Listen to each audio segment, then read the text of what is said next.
आने वाले समय में खुखरा पंचायत और जनता के लिए आपका सबसे बड़ा सपना क्या है?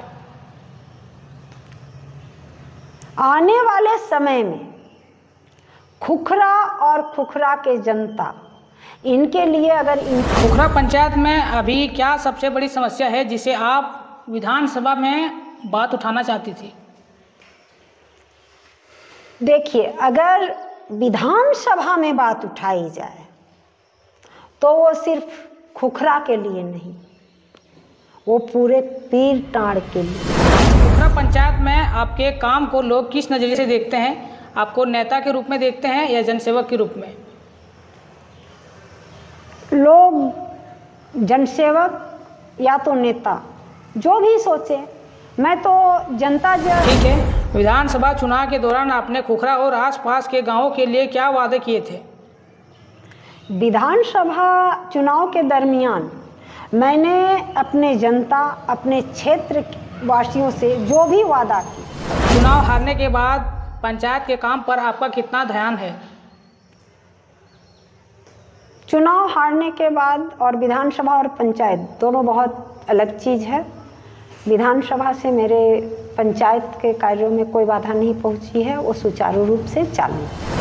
नमस्कार, आदाब, जोहार, मैं मामूल और आप देख रहे झारखंडी सोच। लगातार हम प्रयास कर रहे हैं कि हमारा पीरटाँड़ क्षेत्र जो है 17 पंचायत यहाँ पीरटाँड़ प्रखंड में है। तमाम मुखिया से हम बातचीत करने का प्रयास कर रहे हैं, लेकिन ये सफ़र हमारे लिए आसान नहीं है। हमने एक ट्राई किया, बहुत सारा ट्राई किया। ट्राई करते करते हमारे साथ बात करने के लिए तुयो पंचायत का मुखिया रामसागर किस्कू जी थे और बात भी कर लिए। आज हमने ट्राई जब किया और मुखिया जी एक बार फ़ोन भी नहीं किए थे, हम अपने फ़ोन पर ही बोली किया कब मेरा इंटरव्यू कब ले रहे हो तुम। तो हमको बहुत खुशी हुआ। आज हम शाम को ही आ गए। हम सुबह जब भी निकलते क्षेत्र में तो सुबह निकलते हैं ताकि अच्छा काम में लगे। लेकिन मुखिया जी हमको बोले कब आ रहे हैं, तो हम बोले अभी आ रहे हैं आपके पास, और हम बातचीत करने के लिए पहुँचे हैं। तो जैसे मुखिया जी का खुखरा पंचायत में मुखिया जी 3 साल से कार्यरत है। मुखिया जी विधानसभा का चुनाव भी लड़ चुकी है, जो कि चौथे नंबर में आई है बिना पैसा खर्चा किए हुए। सिर्फ इसका लड़का जो उसका बेटा है, और मुखिया जी बाइक से जाके लोगों का समर्थन पाके और चौथा स्थान में आया है। उसके पहले बता दें कि हमारे चैनल में आप बहुत सारे देखे होंगे दर्शक की एक प्रतिनिधि 40 से 50 लाख खर्चा करके और 2 से 4 से 5 से वोट लाए हैं बस। और हमारे जो 7 प्रतिनिधि खड़ी है वो ना पैसा खर्चा किए चौथा नंबर में आई है। आप समझ सकते हैं। जी मुखिया जी नमस्ते, और आपके चैनल के दर्शकों को भी मैं नमस्कार करती हूँ। मैं सुनैना पाठक, ग्राम पंचायत खुखरा की मुखिया, और इससे पहले मैं पंचायत समिति भी रह चुकी हूँ। हमारे पास जो डाटा तैयार करके आए हैं वो पहला क्वेश्चन है, पंचायत चुनाव जीतने के बाद आपने विधानसभा चुनाव लड़ने का फैसला क्यों किया? हम इससे पहले अपने पंचायत की जब पहला चुनाव हुआ झारखंड अलग होने के बाद, उस वक्त मैं पंचायत समिति सदस्य के रूप में खुखरा पंचायत से चुनी गई। उसके बाद अभी मैं मुखिया के रूप में चुनी गई हूँ और यहाँ खुखरा मुखिया के रूप में काम कर रही हूँ। जब मैं अपने कार्यकाल में पंचायत समिति सदस्य रही, मुखिया होने के नाते और भी मैं समाज के भी कितने काम करती हूँ, उस दरमियान बहुत से बाहर से भी लोग आते हैं कई तरह का काम लेकर। मेरा गिरिडीह जिला छोड़िए और कई जिला से लोग आते हैं, तो उनका काम को लेकर मैं आगे भी बढ़ती हूँ। तो सोची बिना परिचय का थोड़ा टफ भी होता है उनका काम करना, और सोची मैं मुखिया का कार्य माने सीमा जो होता है उनका काम का, उनका अधिकार क्षेत्र वो सीमित होता है। तो वो सीमित सीमा क्षेत्र से बाहर जाकर भी कुछ करने का इच्छा मुझे हुई और मैं विधानसभा लड़ी, जो आगे मैं कुछ कर पाऊँ, मेरा फेस लोगों तक पहुँचे, मुझे भी लोग पहचाने, समझने का कोशिश करें और मैं आगे काम कर सकूं। दूसरा क्वेश्चन हमारे पास है, जब आप विधानसभा चुनाव में चौथे स्थान पर रही तो उस समय उस अनुभव से आप क्या सीखे? विधानसभा चुनाव में मैं जब चौथे स्थान में आई, खुशी बहुत हुई और अनुभव भी बहुत सा मिला। अगर लोग चाहते हैं और सोचते हैं जो मैं विधानसभा कैसे लड़ूं, उसके लिए बहुत धन और जन का ज़रूरत होता है।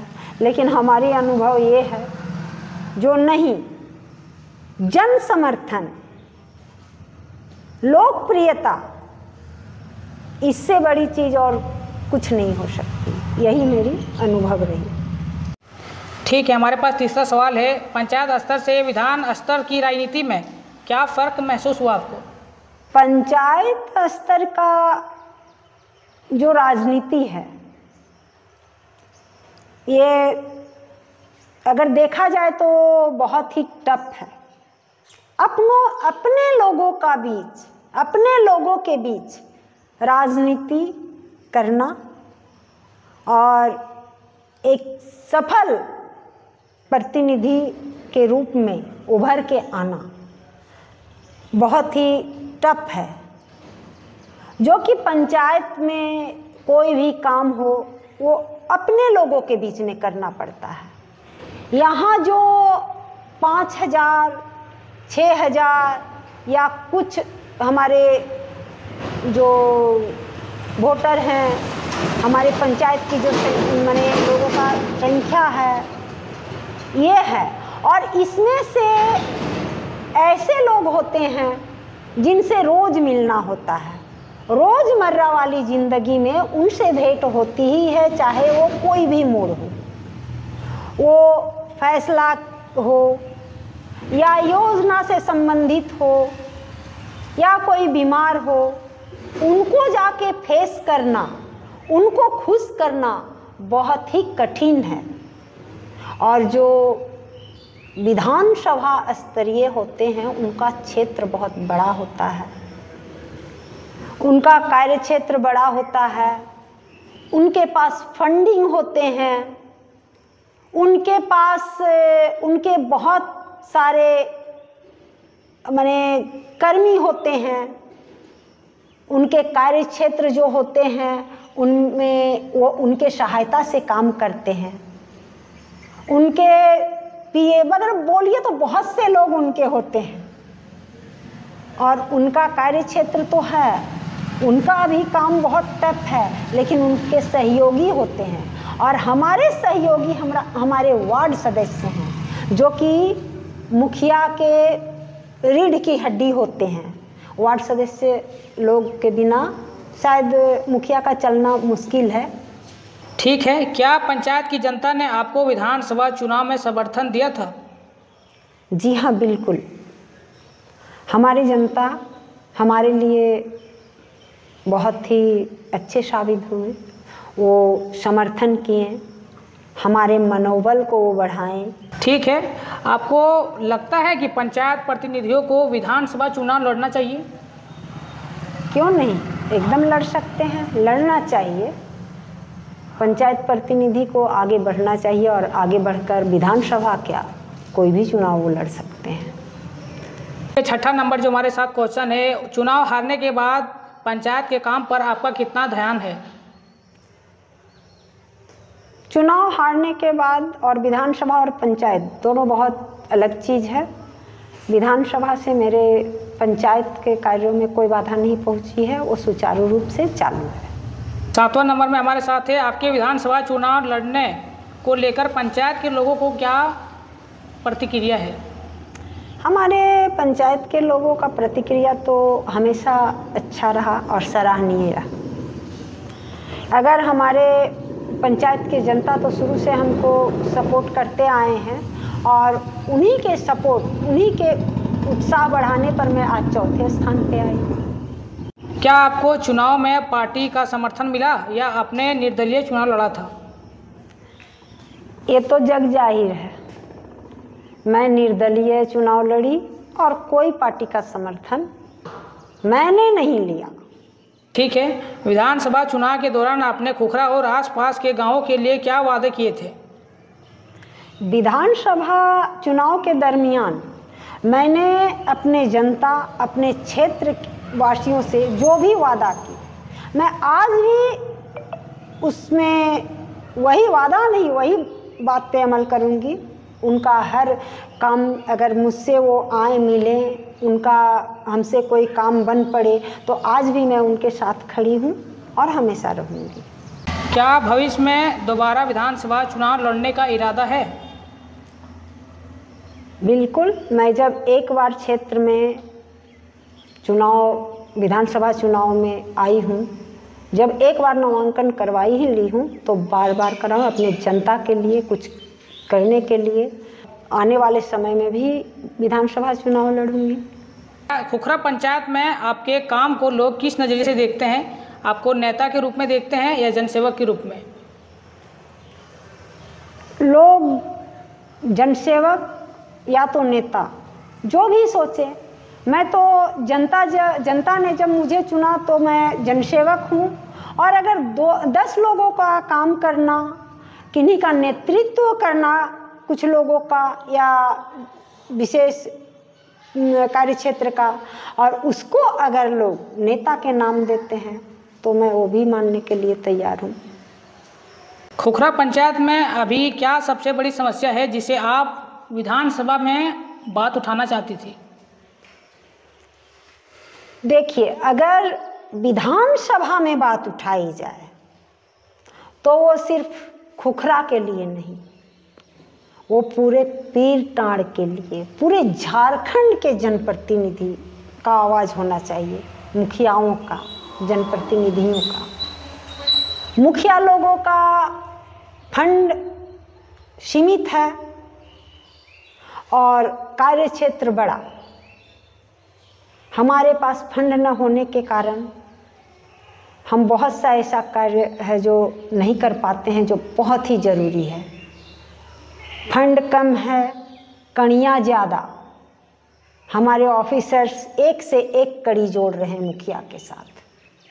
जैसे मुखिया हैं, पंचायत सचिव हैं, तो जीआरएस हैं, अब पंचायत सहायक हैं, उसमें कई ग्रुप्स महिला के हैं, वो जुड़ते जा रहे हैं। तो बोले ना, कार्य क्षेत्र सीमित, फंड सीमित, कड़ियाँ ज़्यादा। और जहाँ पर सीमित फंड, कड़ियाँ ज़्यादा, वहाँ भ्रष्टता ज़्यादा। और ये भ्रष्टता को मिटाने वाले हमारे एमपी एमएलए ही हो सकते हैं, जो आगे हमारे आवाज़ को ले जा सकते हैं और मुखिया का जो अधिकार क्षेत्र है उसको थोड़ा विस्तार करवा सकते हैं, फंड बढ़वा सकते हैं। जैसे हमारे पंचायत का, प्रखंड का सभी प्रतिनिधि अच्छा से काम कर सकें, हर योजना, हर तरह की चीज़ें हम मुहैया करवा सकें। पंचायत के विकास में चुनावी अनुभव ने आपकी सोच को बदला? विधानसभा चुनावी अनुभव जो रहा वो हमारे पंचायत वाली कार्य में कुछ वैसा बदलाव नहीं आया। वो अलग क्षेत्र है, ये अलग क्षेत्र है। यहाँ के काम मेरे जैसे सुचारू रूप से चल रहे थे, बस वैसा चल रहा है। हमारे कर्मी लगे हुए हैं और सब काम कर रहे हैं। आने वाले समय में खुखरा पंचायत और जनता के लिए आपका सबसे बड़ा सपना क्या है? आने वाले समय में खुखरा और खुखरा के जनता, इनके लिए अगर इनकी ज़रूरत, मैंने क्या सोच रखा है इनके लिए, अगर गिनाया जाए तो शायद गिना न पाऊँ। इसीलिए हमारी सोच है, हमारी चाहत है, ये पंचायत एक मॉडर्न पंचायत बनकर उभरे, मॉडर्न पंचायत का दर्जा दिया जाए। क्योंकि जो पंचायत मॉडर्न जिसको दर्जा मिलता है वो सभी सुविधाओं से लैस होते हैं। खुखरा पंचायत वासियों का, जो आपका पंचायत है, वो वासियों के लिए आपका क्या संदेश रहेगा? हमारे खुखरा वासियों से मैं यही प्रार्थना करती हूँ और उनके लिए संदेश कुछ चाहती हूँ उन तक पहुँचाना। हमारे समय अवधि जो 3 साल बीता पंचायत का, इस दरमियान मैंने क्या किया, इसको अगर जानना चाहते हैं पूछना चाहते हैं। जो हमारे पंचायत में हमको सुनने में आया, कुछ लोग बोलते हैं जो कुछ काम नहीं हुई है। आप शिकायत पेटी मैंने बाहर लगवा दिया है, आप शिकायत करें। हमारी क्या कमियां हैं, हम में क्या खामियां हैं, मैंने क्या गलत किया, ये ज़रूर मेरे शिकायत पेटी में शिकायत करके डालें और अपना नाम भी डालें। मैं किसी से असंतुष्ट नहीं होंगी, ना मैं तकलीफ़ मानूंगी। मैं अपने आप को सुधारने का कोशिश करूंगी और आपका मांग पूरा करने का। धन्यवाद। तो हमारे साथ खुखरा पंचायत के मुखिया जी सुनैना पाठक जी थे। हमने एक सीरीज चालू किया है मुखिया जी का रिपोर्ट कार्ड, जो पीटार प्रखंड में 17 पंचायत है और 17 पंचायत के मुखिया से हम बातचीत करने का प्रयास कर रहे हैं। लेकिन हमारे लिए ये सफ़र इतना आसान नहीं है, हम लगातार प्रयास कर रहे हैं बातचीत करने के लिए। आज हम मुखिया जी जो सुनैना पाठक जी हैं, खुखरा पंचायत के मुखिया जी हैं, हमारे चैनल में आप दूसरा बार देख रहे हैं, जो कि पहला बार आपने तुइयो पंचायत के मुखिया जी को हमारे चैनल में देखे होंगे बातचीत करते। लेकिन आज हमारे मुखिया जी अपने, जब हम इसको व्हाट्सअप किए मैसेज कि हम आपसे बातचीत करना चाहते हैं, तो आज फ़ोन किए और तुरंत हमको बोले कि जब आप आना चाहते हैं आइए, और बातचीत करने के लिए हम बिल्कुल रेडी हैं। इतना जो इस प्रकार से जो बोली है, ये कम ही मुखिया बोलते हैं। अभी तक कोई राजी नहीं हुआ। हम 7-8 मुखिया को फ़ोन कर चुके हैं, राजी कोई नहीं होता है। लेकिन हमारे लिए ये सफ़र आसान नहीं, लेकिन हम लगातार प्रयास करेंगे। आप देख रहे थे झारखंडी सोच। आपको लगता है इसी तरह छोटे बड़े मुद्दों पर बात होनी चाहिए, तो हमारे चैनल को आप सब्सक्राइब कर सकते हैं। धन्यवाद।